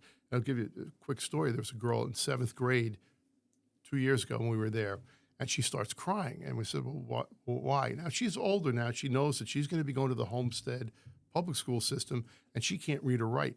She's been in a school down there for 7 years. How do you not be able to read and write after that? But yet she was passed along in the grade. So we made the decision, all right, we got to do more than just the after school. We really need to get them educated. Isn't that what St. LaSalle did 300 years ago? Yeah. It's interesting. I was mentioning to you before we came on the air about many years ago with Father McLaughlin in Asbury Park, asking the brothers, would we come in and do the boys' division of Sisters Academy. The Sisters of Mercy have done an excellent job of working in those poor areas, continuing the tradition of Mother Catherine Macaulay from Ireland with immigrant populations. And so Father McLaughlin said, to avoid these kids, these young men getting into these gangs, they need to get an education in a smaller group setting. So I think we've seen it time and again, whether it was France in the 1600s or America in the 1800s, and now in the 2000s. It's so the Catholic schools, did they traditionally serve the poor or underserved? Yes. Yeah. And then how did it evolve? It seems like, oh, you go to CBA, you must be a rich kid, or you go to Del Barton Academy. Like, did it sort of morph into something else, or what's the situation with that? Okay, so what I would say happens. What happens when you educate somebody? Right. They move on. I'll use my great-grandfather as an example. His father was a farmer. Yeah. He ends up coming out of Notre Dame in 1879. Starts his. I mean, now you can't get into Notre Dame. Only the smartest of the smartest get in there. Yeah, I can verify that. Yeah. I know one person who went there was extremely intelligent. So he starts an insurance company in Newark. Also opens up a stock brokerage company in New York, and the rest wants is their history. kid to go to Catholic school, and they all do, and they're all they all make a success out of things. But you got to be careful. You don't leave the others in your tracks either, because more immigrants keep coming in. And that's what I think we all have to remember as Americans for sure too. Yeah. Now that we have to make sure that this is who we are. We're a nation of immigrants. I'm on the ship now. Close the door. Yeah, I was gonna say it louder, so for the people in the back that you're right, because it is. We're all immigrants at some point. Yeah, and I'm not going to get into legally or illegally, but that needs to get worked out for sure. There's no doubt about that. You have to have some type of controls, but we need to be more open, and I think that's where religious groups have been helpful in doing that. It makes for a better country. And I remember real quick when I was up at St. Raymond's, there was a group called the Student Sponsored Partnership Program, mostly Wall Street guys, who had about 1,000 students that they would pay tuition because New York City was having trouble with their school system. Graduation rates were low, underperforming standards and everything. So they would pay to send kids to mostly Catholic schools. We had about 90 of those students at St. Raymond's. And I remember interviewing a gentleman by the name of Quan Johnson one summer with his mom. His mom was an office worker. She was a secretary, single mom. And Quan comes in with his brother, Prince, who was a freshman, just finished up his freshman year at a local high school there in the Bronx. He was a football player. Prince was a big kid. So I'm talking with Quan. We're telling him all the things that we offer and everything. And then at the end of our conversation, I said, okay, well, good. We look forward to having you here at St. Raymond's. And then his older brother, Prince, chirps up and he says, you don't think I could come here, do you? And his mother says, don't waste that man's time. Because you want nothing, football. Because, brother, he's failed like 3 classes. He's got to go to summer school. So I said, well, if you were you heard my spiel on the school. If you think you'd like to come, we'll gladly take it, make up those 3 summer school classes. And his mother's just like, no, this is not going to work. Fast forward, it's his senior year, Prince Johnson. He does fine, thrives at the school. He makes the basketball team. He becomes president of the student council. And that year, St. Raymond's won the Blue Ribbon School of National. We were selected as a National School of Excellence by the U.S. Department of Education. Wow. So we went to down to the Rose Garden with Bill Clinton and Al Gore to meet them and pick up our things. So we're flying down, and Prince Johnson, as the president of the student council, represented it. And I remember flying back, and I said to Prince, "Who would have thought 3 years ago, as you're sitting in my office with your 3 failures, that you would be and he's first in his family to go to college."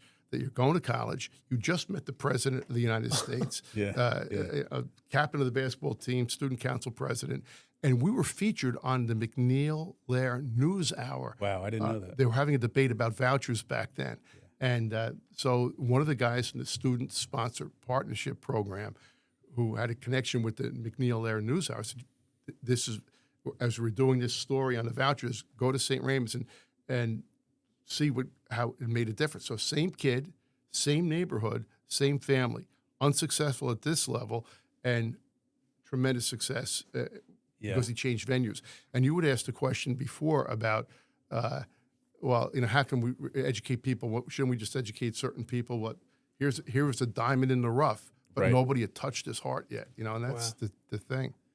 What was I going to say? To go to the Catholic schools, like, does the person have to be? Does the child have to be a Catholic, or no? What's the situation there? No, as a matter of fact, in New York, probably in the whole Archdiocese of New York, maybe 60% of the students were Catholic, 40% non-Catholic, and depending on the neighborhoods you were in. So with CBA as well, you don't need to be Catholic necessarily. Correct. Yeah, right. There's all types of religious backgrounds there. So then tell us like the difference, because I want to get to this, because I know what I want to talk about, Mark, is like how it's changed, how vocation's going down, and the challenges that Catholic schools are under today. So and what can be done, what people can do about it, and some of the personal schools that you're involved with. But what's the difference or the value of a Catholic education? Like, why should someone spend money on a Catholic education? why do we need Catholic schools or other religious schools around when public education is free? And what's I mean, I know the answer to this, and you've described it already, because in terms of you're growing a person, just not like necessarily an intellectual education, but you're growing as a human and developing a person. But can you explain, the value of a Catholic or even a private education today, grammar school, high school, when, by law, education has to be free in the country? Like, what's the difference and why does it matter? It's a great question, because that was important to me when I came to Christian Brothers Academy. Unlike being up in New York, where the public school systems had difficulties achieving the success they needed, here in New Jersey, New Jersey, thank God, has been blessed with excellent school systems. They're very good. And so we have competition, and it's free. It's the public school system. And they do an excellent job of educating the young men and the young women who come there on all levels, all right? I used to say to my students when they came to my religion class at CBA, I said, if the tuition when I started at CBA was, I think, $13,000, I said, look, this is the class you're paying the $13,000 for. Exactly. Because everything That's else right. you can get for free at your local public school. That's funny. And on top of it, especially in Monmouth County, we have the magnet schools as well. And they're great schools. Yeah. They're all good schools. See, I'm a little partial to Catholic education because I've only gone to Catholic school. And, some of my kids went to Catholic grammar schools, some went to parochial. And whenever I'm at a Catholic school, like a Catholic event, whether it be a graduation or something, and again, I'm biased and partial to it, there's always like a feel, like there's a certain feel, and I remember I went to one of my kids' non-Catholic graduations, and to me, it just seemed like so sterile. And for someone who's always gone to Catholic school, it was like weird to me that you could never talk about Jesus or God or Christ or sort of the deeper issues. And when you're developing as a child, and you're trying to figure out what it all means and why am I here and where am I going and what's the purpose of it, I think to try to explain that to a child, a developing child, without a spiritual, sort of undertone to it, it's like trying to explain, I don't know, wood without talking about plant cells. I don't know. But what's your perspective? No, on that? I would agree. And I think LaSalle said that, we used that quote before about to touch the hearts. I mean, if you can educate, and there's no fault in the public school systems for that. It's just that our laws preclude our public school counterparts from talking about some of these other issues because they're not allowed to. I think no matter how much money you have, no matter how great you think, or no matter how beautiful of an area that you live in, if you don't have a spiritual basis and like an understanding about what it's all about and where do I come, you become like a rudderless ship. I just think it's so important. You talk about fanning the flames of spirituality and your connection with God.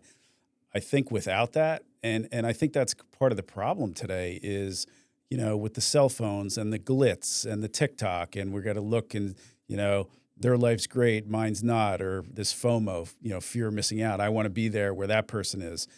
And I think so much of the problems that we have today with all the craziness is just a loss of what's really important, which is spirituality, your connection with your Creator, Yes, and certainly religious schools, whether they're Catholic or other Christian schools or the yeshivas, and they have the ability to do that. You have the ability, and that again, we're. You say, "Oh, we'll go to CCD on Sundays." Is that enough? Just to it's a great point. If you tease that out a bit. Yeah, we're going to go. We're in class together Monday through Friday. Yeah. I go to CCD or other Sunday school or religious instruction, but it's not with you. It's not with you. I'm with a different group of people. If you're there, so let's take CBA, but it would be the same for Red Bank Catholic, St. Rose, St. John Vianney. Yeah. We schedule in retreats during the year. Yeah. So we're going to take you. It's important enough that we're taking you out of school for a day to talk about your spiritual life, how you doing. You're going to get religious instruction every day. I remember when I went to the retreats at CBA, that's some of the things that sticks with me 20, 30 years after high school is those are the things I remember and that stick with me in the sense that not I remember everything I did, but there's just some sort of a deep thing where it's still with me, those retreats I went on at CBA. I agree with that. And I didn't go to CBA, but I did youth group growing up, and same thing. We'd go on retreats, and it's stuff that I to this day, I'm like, I remember this experience, that. It is. It's to marry religion and religious practice with your actual life and outside of a structured environment, I think is really important too. Yeah, I would agree. And the fact that it's part of your day. It's part of it's an expectation that you'll develop that spiritual, again, mental, physical, spiritual. That's all. But you can understand the conundrum because it was so good, say for me, to have that spiritual part of the education. Okay, well, I'm Catholic. So if we're going to say, okay, public schools are going to try to do the same thing that you're speaking about, okay, well, what religion are they going to base it on? Are they going to base it on Judaism, Islam? I've had that written down too, because in the public sector, there's such an emphasis, like you take constitutional law class, that there's got to be a separation of church and state. And great, you get free public education, but you can't touch religion. And where does that come from? What's the basis with that? But like I agree that I think an education without a spiritual education is not a complete education. It's not so what's the answer to that in a public society where tax dollars are spent on education? Yeah, and it's interesting. Is it a voucher program where you can go to your Islamic school or your Jewish school or your Catholic school? And that's the solution right now. So, for example, down in Florida, every family gets $8,200 to send their son or daughter wherever you want to go, to your local public school, to a yeshiva, to a madras or Catholic school, whatever you want to do. They leave it to the parent. Parents should know best, and that's the way to do it. And back with the separation of church and state, keep in mind that public schools, one of the reasons for their founding was also to give them the religious education. The Bible was part of instruction in the old public school. It wasn't until 1960 when Madeline Mary O'Hare comes in and says, I don't want my children being exposed to any religion. And the Constitution is, it doesn't preclude us from talking, just so the state can't declare a national religion. Even though they say a prayer every day when they open up Congress and in the Capitol. So the pendulum. What was it? In God we trust. Yes, it's on our money, and it's certain there's inalienable rights. Sorry. The way to go, I think, is give it to a voucher to the parents, not to a school. You don't have to send it. Give it to the parents and say, where do you want to spend that? Right. So, for example, let's take a look at where your son Jed is right now helping out at Our Lady of Mount Carmel School in Asbury Park, or Sisters Academy with the young ladies there in Asbury Park. They do some good work there, but they got to. The tuition we got to raise money to get that tuition there.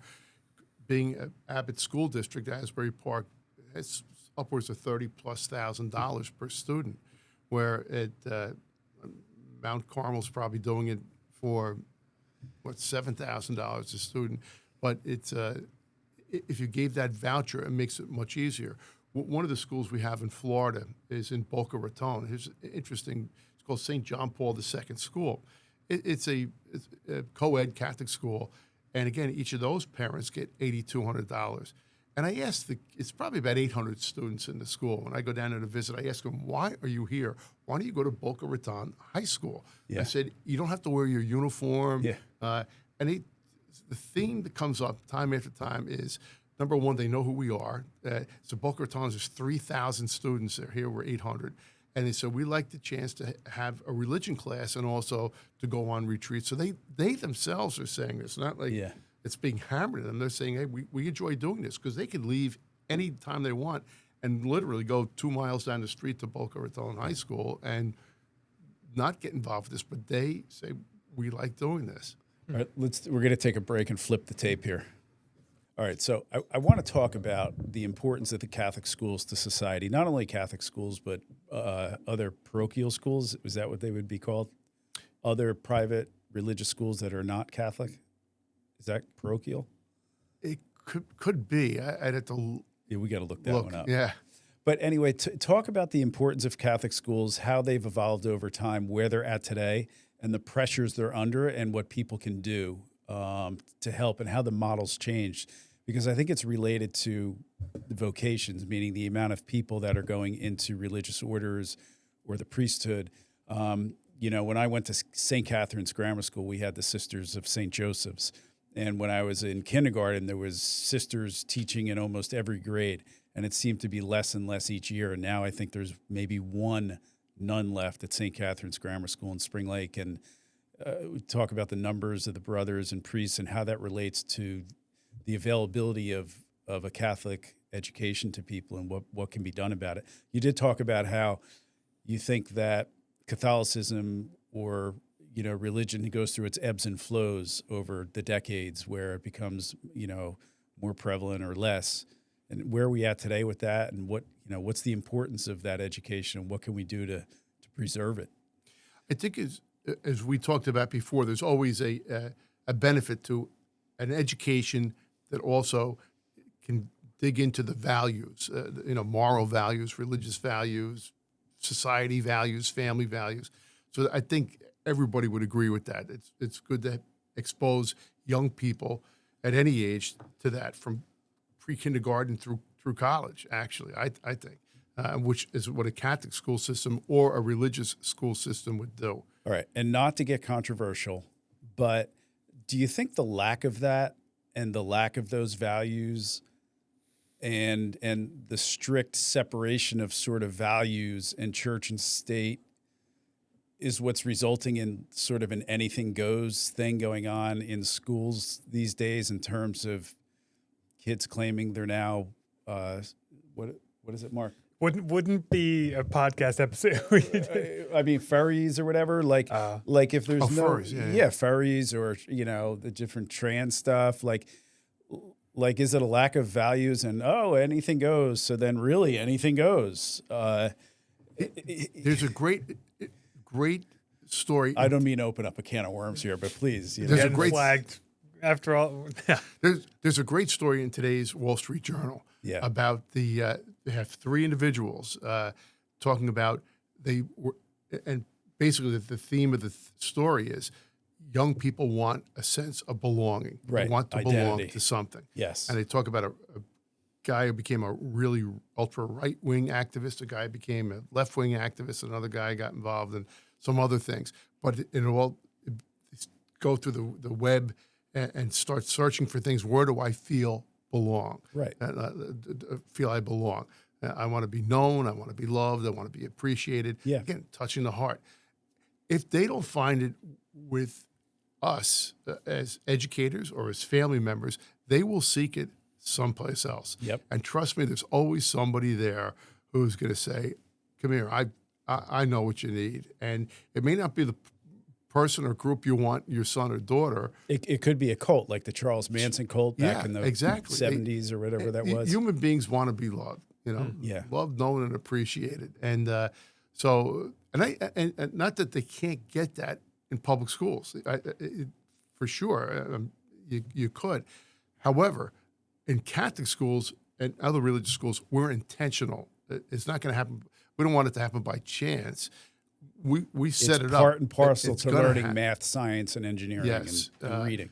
And when you're encouraged, you're expected to participate, and that helps. Now, not that they might be religious all the time, and or even their families. If their families are not modeling at home, that doesn't help either. It's all of us working together to do that. I think that's when it works the best. So I think that's where the value is in being able to unabashedly say, no, we're faith-based, and we're going to model everything from our school policies to the way we treat each other, the way we expect you to treat each other on faith-based values. I mean, I think without those values, there's nothing else. Like when I went to Christian Brothers Academy, I was, you said how you got rejected at Notre Dame. I would never have even thought to apply to Notre Dame. And I think I had like an 80 average was my GPA at CBA. And I was kind of young for my grade. and I got some tough love at CBA with the brothers, and it wasn't always easy. And in fact, I had a really difficult time at CBA. Like when I didn't really like it. I didn't want to ever transfer anywhere, but I had a really hard time with it. It was difficult. The school was difficult. The curriculum was hard. I was not the, I wasn't the most applied kid until I got older and matured a bit.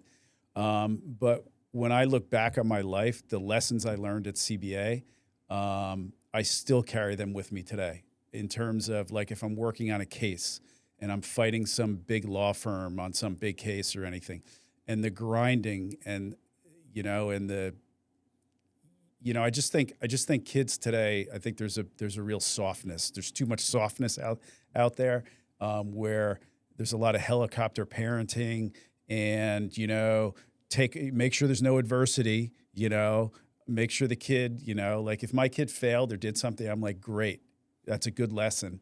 And those lessons that I learned at CBA have carried me through literally to today, and the challenges I have in life, just like anyone else has, that the lessons I learned there that I definitely would not have learned, in my opinion, humble opinion, at a public school, it was important to me. We, as the number of brothers and nuns and priests get smaller, you were mentioning before, like what's in our future. One of the things that most religious orders are aware of is that taking what we call a charism. So Mother Catherine McCauley, who founded the Sisters of Mercy, or Ignatius Loyola, who founded the Jesuits, or St. Francis with the Franciscans, they had a charism. It's something that they had a particular spark for in regard to the spiritual dimension of the world and of their lives. And it's important for us now to train our colleagues to form, like we would go in a novitiate through a formation program. Right. We have our teachers do the same thing. There's like at CBA when I was there as president, we had retreat days for the faculty. The brothers themselves, our province and our whole national office has the other two United States provinces involved. We offer opportunities during the summertime for our faculty members to go and get formed, learn more about St. LaSalle. What was he like? So things that we would have learned in the novitiate can translate to our teachers so they know that there's a charism there. You mentioned before, too, about school spirit and a sense of belonging and brotherhood. It's interesting, on the 50th anniversary of the school, we had Gary Gelman of Gelman Images come in and do our video. And they interviewed a number of the alums. And he said to me as we're wrapping up, he goes, you know what? I asked every single alum at the end of our interview, what's the one word that you remember you characterized as CBA? And he said, every single one used the same word. And he goes, he said to me, what do you think it is? I said, brotherhood. And he goes, that was it, or fraternity. He goes, it was that sense that we're in it as a group. And I think you find it in even military units, the brotherhood that goes on there. It's a sense of there's something more that keeps us here, not just the academics, but there's something beyond that. And again, I think it's that the head and the heart, that combination is important to help you grow into the person that God has called you to be. And you have responsible adults and families who want that to happen and work in conjunction with each other to help that to happen. So talk about the pressures that Catholic schools are under, in the last couple decades or so up to today. I think one of the Catholic schools in Manasquan, New Jersey, closed down, St. Denis. Yeah. Why is that happening? What can be done about it? And how does the formula or the paradigm have to change to meet just the realities of today in terms of vocations and demands for Catholic education? Like you talk about, how the universities don't seem to be in much. I mean, some of them are. Some are closing or consolidating. Yes. But some of the larger, Villanovas and Notre Dames. Well, I'd say Villanova first, Notre Dame second. But yeah, they seem to be doing well. It comes Depends down to what sport. Here's where my accounting degree will come in. It's a business model that the Catholic school system was built on, going back to the 1800s, that went out of existence 50 years ago. What was that model? Free labor. Right. Priests, brothers, and nuns who didn't get salaries, didn't get paid. All right. As a matter of fact, like you use Christian Brothers Academy as an example.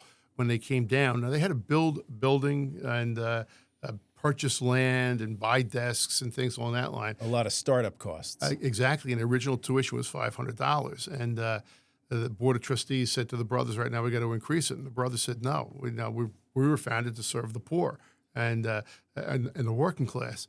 And it took 5 years before the brothers increased the tuition to $550. But that was 5 years of fighting with the board.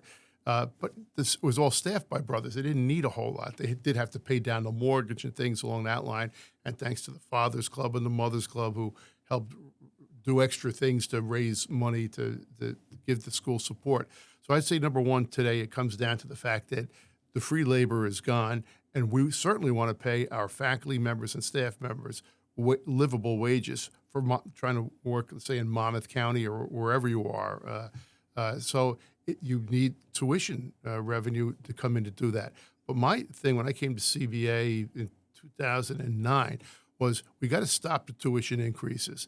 Now, this will get to Villanova and Notre Dame, Georgetown, Boston College, because that model's not going to work anymore. If you're going to rely on tuition, you will go out of business at some point in time.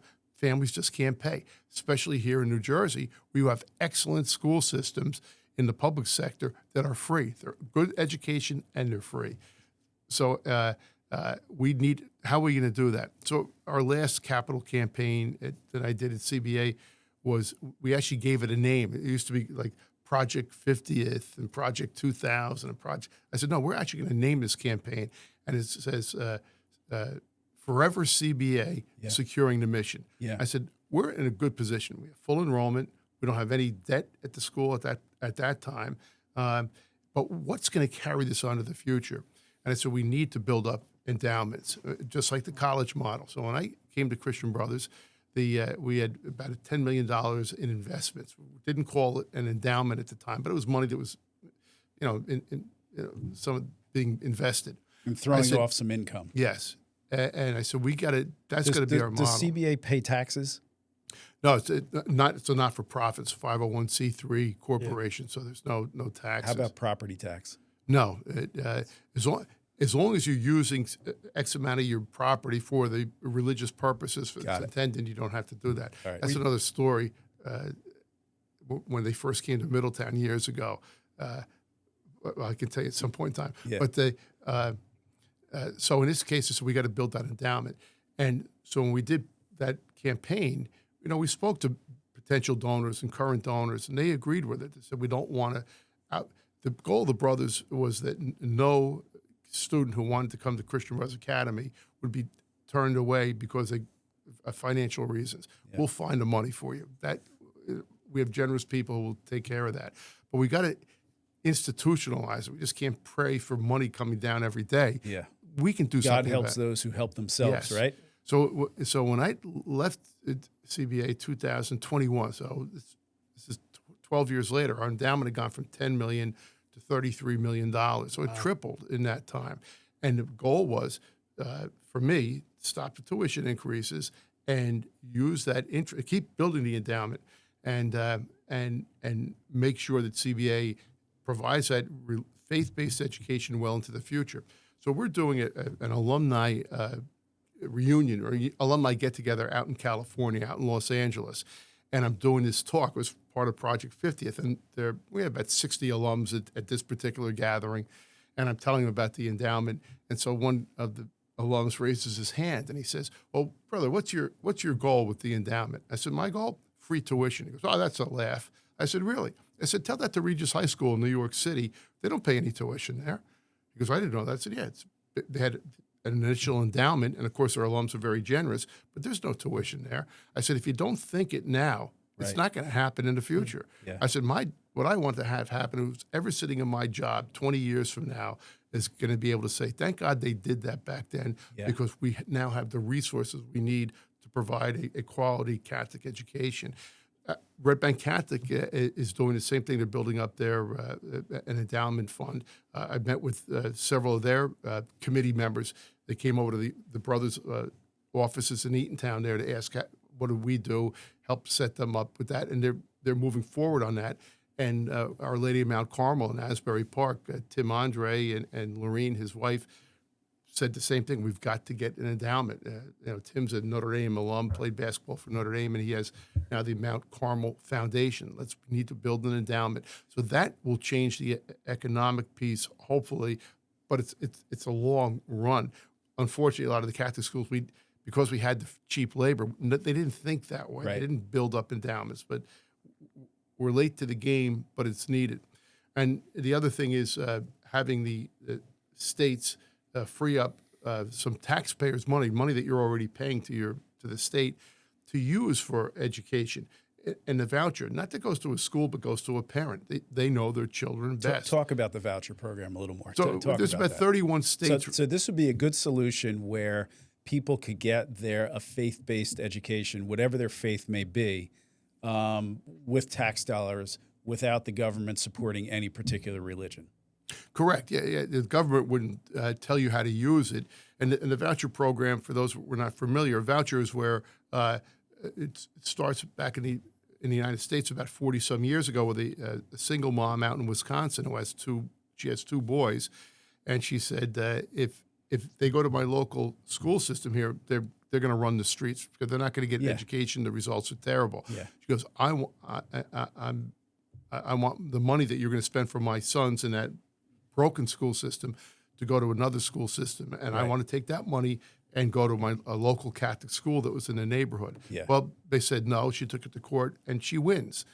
Since that time, fast forward now 40 years, there's about 31 states that have some type of voucher form, and give the money to the X amount of dollars, whatever it is, and let the parents decide what their child needs best. Would those schools need to meet certain minimum curriculum requirements? Like, does Christian Brothers Academy have to, even though it's a private Catholic institution, high school, does it need to meet certain basic math skill test requirements? I mean, otherwise, what if it turns into a school where all they're learning is, like, they're not learning math, science, or any of that stuff. They're just learning some kind of religious dogma. So are there minimum requirements? You'd have to be state approved, for sure. I think. Yeah. I have to look it up. Like, is CBA state approved? Oh yeah. Okay. For sure. Yeah. When you offer, I think any legitimate private school needs to be state approved for sure. Right. That's what I'm saying. They should be legitimate, however that's defined. Yeah. So that's important. You wouldn't want to be giving it to someplace that there was when I was up in the Bronx, we had this school that was called Christopher Robbins Academy. It was a basketball school. Yeah. They eventually got in trouble and closed down. Right, so we're having like sports people come in just for they weren't sports, certified, but and they were pushing themselves off as. And I remember I got interviewed with ESPN when this whole scandal broke, and like we had put 2 kids there during the summertime, and I wanted to see, is this place approved? Well, they produced documents. Oh yeah, we're all approved, but they weren't approved at all. It was fake. Wow. So what is it with Catholic schools and basketball? Why are they, remember, like, you got Georgetown, Villanova, St. John's. I mean, they're all awesome. I mean, St. Benedict's and Newark, awesome basketball schools. What is that? And what can we do to bring CBA back to that in terms of basketball? I think one thing with, like, for example, on the high school level, it was obvious that Catholic schools could recruit students, not saying basketball players necessarily or football players, but students come from a huge radius. I mean, when CBA opened up, for example, they relied heavily on the New Jersey Transit. Students came from Elizabeth up by Newark Airport to take the train down to Red Bank, and from Bayhead come up. CBA ran a bus from the Red Bank train station to bring them out to Lincroft. But that's how huge our expanse was. Is there requirements with CBA? Sorry to cut you off, but is it anywhere from New Jersey? Is it just Monmouth County? It could be any. We have kids, Ocean County, Monmouth County, Middlesex County, Staten Island. And the Bobby Hurley School in Newark. What school was that? Oh, St. Anthony's? St. Anthony's, legendary basketball program in Jersey. It's not Loyola. It's someone in Maryland, I think. They had a nun that was like 100-something years old. Loyola, Chicago. Yeah, that's Chicago. it. She just retired, or something like that. the Catholic schools on the high school level were good in sports because they didn't have any recruiting boundaries. So I fully, like the Shore Conference gave the Catholic schools a hard time about coming in, and they threatened a lawsuit. But they were correct in one sense, is that if I'm Red Bank Regional or Asbury Park, I can only get from my areas at that time. Yeah. Where the Catholic schools had a tremendous advantage. And back at that time, probably maybe at your time at CBA as well, I think 80% of our graduates would have gone to a Catholic university. You were sort of pushed in that direction. Got it. Okay. I mean, I love Philly Big Five basketball, which is almost all Catholic schools: Villanova, St. Joe's, LaSalle, Christian Brothers a school. What's the other one? Temple and UPenn. So there's two. There's two not public, but non. Yeah. I went to a talk with James Patterson. He had a book signing up at Manhattan University. Yeah. Where he went. He's a Manhattan graduate. Went to the Brothers High School in Newburgh, and he came into Brother Leonard's office to send his transcripts out to Harvard, Yale, and Colby College.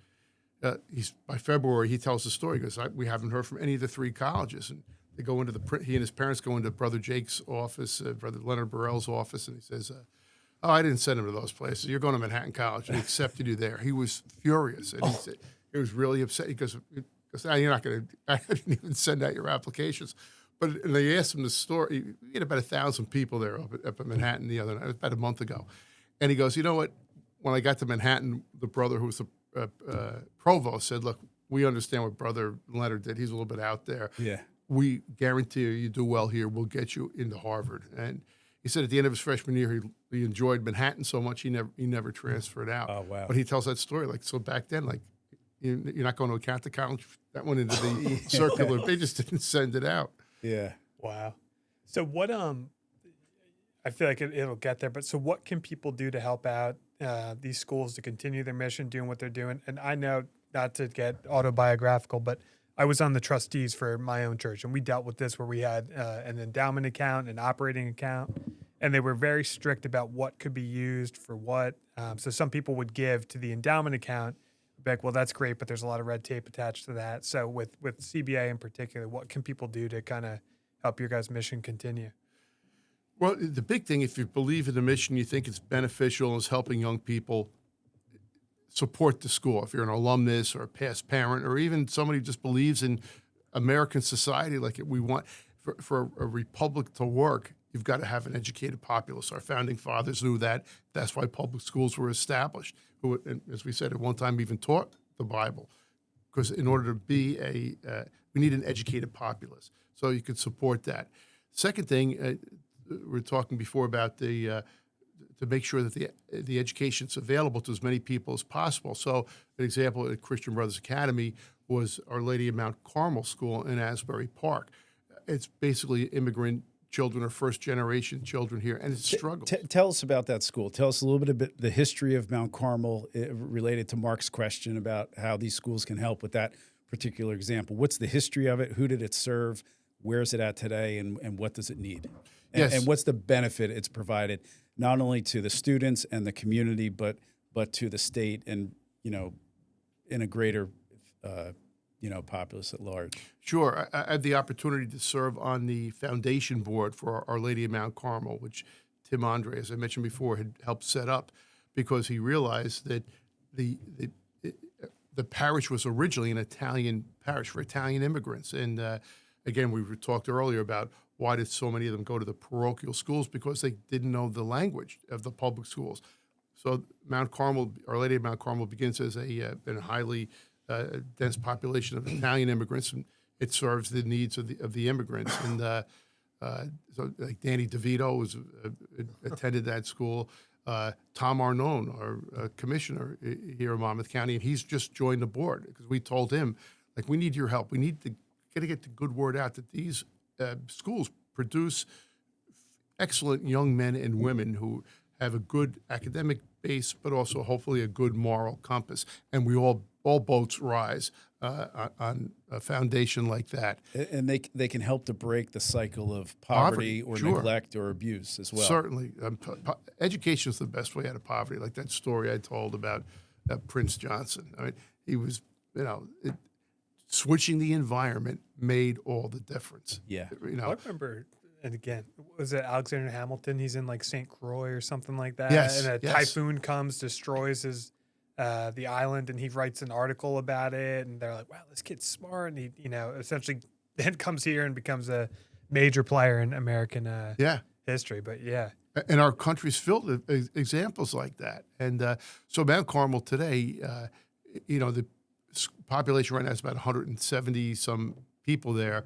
Sister Jude Boyce, the former principal, longtime Sister St. Joseph, who's a great leader there, she now helps in the fundraiser. Katie O'Mara is the principal, and they're trying to continue on this the Catholic school, faith-based education for these young children who come to them, basically from families that are hard-working, middle-class, lower-middle-class families who are trying to find the American dream. Get my sons and daughters educated so that they could become a constructive part of American society. That benefits everybody. And so how can people, we have show notes, it gives a little description of the show, and we'll put in how people can contribute either to the Christian Brothers, Christian Brothers Academy or Mount Carmel. But, how can people get involved with that? We put in Mercy Center too? Of course. Tell us about the Mercy Center. I have a great opportunity when I left CBA. Kim Guadano, a former lieutenant governor, whose husband was a CBA grad, and her son went to CBA. I taught her young son, Mike, and she asked me, now that you're not working at CBA, would you want to come onto the Board of Trustees at Mercy Center? I said, I would do anything for the Sisters of Mercy. They taught me at St. James and grammar school. Great ladies there, and of course the lay staff at St. James at the time. At a critical time when you're learning how to read and write and socialize, and Sisters of Mercy and their lay colleagues did an excellent job. And Mercy Center was founded back almost 40 years ago by one of the Sisters of Mercy who realized that there's poverty in Asbury Park. Yes, the beachfront looks nice, but go further west and there's real needs there, social issues that go on, educational issues. So she began out of the trunk of her car. Sisters of Mercy started to feed those in need. Eventually, they get a house that could become like a food pantry. Then they offer some social services. Then in the 90s, they begin Sisters Academy for the young ladies at that time, 5th to 8th grade, to get a good education. And a lot of the Catholic schools came to the assistance by offering scholarships to those graduates of Sisters Academy to St. Rose, Red Bank Catholic, and it's a way to get them a good education. And Trinity Hall, helps out with them too. So what's going on at the Mercy Center now? It's three-pronged. It's the goal, the mission statement is to end generational poverty. Right. How are we going to do that? Education. So we have Sisters Academy. Food insecurity. So there's a food bank there. Last year we served about 115,000 people who came in for food. Tremendous increase. And the third thing is immediate needs. Battered women. Somebody gets evicted from an apartment. Maybe a mental crisis going on. They have to escape an abusive spouse. Yes. Yeah. So they have services for that. Yeah. And sometimes when people are thinking about giving, you hear these stories, well, you give money to so-and-so organization and 90% of the money goes to pay salaries as opposed to the actual, providing the services. Can you talk about that a little bit with the Mercy Center in terms of do the funds go, to the mission? Oh yeah, the staff is a lot of volunteers at Mercy Center in the food pantry. And then you have your administrative staff, which is small, really. I mean, they speak 7 or 8 languages, like Creole, Arabic, Spanish, and just so the clientele can come and we can get the services they need. And I've got to say, too, that the county government and the state government's been very good. Senator Vin Gopal has been helpful in getting us pointed in the right direction to take advantage of some of these needs, even of Our Lady of Mount Carmel. Catholic schools and other private schools have access to state funds for certain things, libraries, technology, security is one of them. And so that's been helpful, especially to make sure that the students there are in a safe environment. And so we're grateful for the government support that's there. But to make these not-for-profits work, besides government support, they need the generosity of other people who believe in the mission. Cool. Great. Now, Brother Frank, sometimes you see this, a reporter does it to a president as kind of like a gotcha thing. But I'm curious as we're sitting here, if you have a favorite Bible verse or a verse that speaks to you with what we've been talking about today. Okay, I probably do. Did you get that question off ChatGPT? I swear to you, I did not. Okay. We were going through and I wrote it down because I can picture the times where certain presidents or candidates now we're definitely getting flagged. Or I'm so for the religious. And they're like, "What's your favorite verse?" And they're like, "Too many of them. I can't." And as a Methodist, as a Methodist, he's very. While you're on this, Bishop Asbury in Asbury Park in Ocean Grove is being set up as Methodist towns. yeah, Yeah. they're taking the gates down too. And Well, I'll answer the question for Brother Frank. I mean, I think the best Bible verse is the two commandments. I would. Instead of all the 10 commandments and all the religious this and religious that, it boils down to two commandments, which is what? Love God above all else and love your neighbor as yourself. Yeah. I think if we do that, things will get much better in a hurry. Yes. it sounds so simple, right? Yeah. Makes sense to me. So anytime, you've come up in conversations that I've had with people, or I overhear conversations, and literally in the 20 or 30 years, every single time your name comes up, Brother Frank, they're like, he's the best guy. Brother Frank, what a great guy. And then people always say, it's a shame Brother Frank had to leave CBA and get the promotion or the new thing. And I think spending the time here with you, this most time I've ever spent actually in a conversation with you, it's clear to me why Brother Frank's such a great guy. I thank you as a CBA graduate for your service, as a citizen of this country and stuff, for the service you and your other brothers have done, and teaching and living out the tradition of St. John Baptist de La Salle. So thank you. Thanks for having me. I appreciate it. No, of course. And it seems you've made a lot of differences in people's lives. So thank you for what you've done throughout the years. Thank you. Thanks, Brother Frank.